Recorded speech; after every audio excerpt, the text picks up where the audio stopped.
thought you said that XRP won't hit 4 digits until the Clarity Act, but will hit 3 digits with other catalysts. Did I mishear or misunderstand? You know, I really think 3 and 4 digits are both possible prior to the Clarity Act. I think that 3 digits is much more likely prior to the Clarity Act, and 4 digits could absolutely come after the Clarity Act.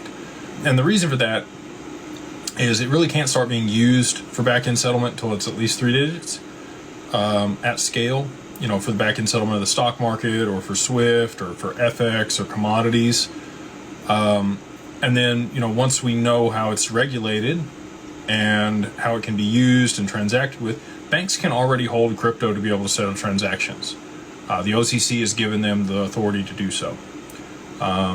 So, you know, that means they can hold XRP. XRP, in my mind, is already a commodity here in the U.S.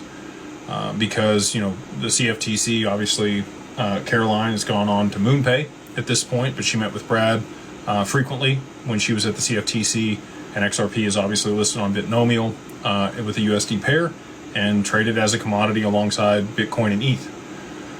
So, all that being said, I think it's in a unique position to be used in a crisis moment, and we'll have a supply shock that pushes it to at least 3 digits.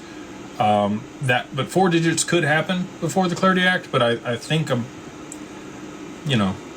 don't have a certainty on that. It could be that 4 digits does not happen until after the Clarity Act is passed.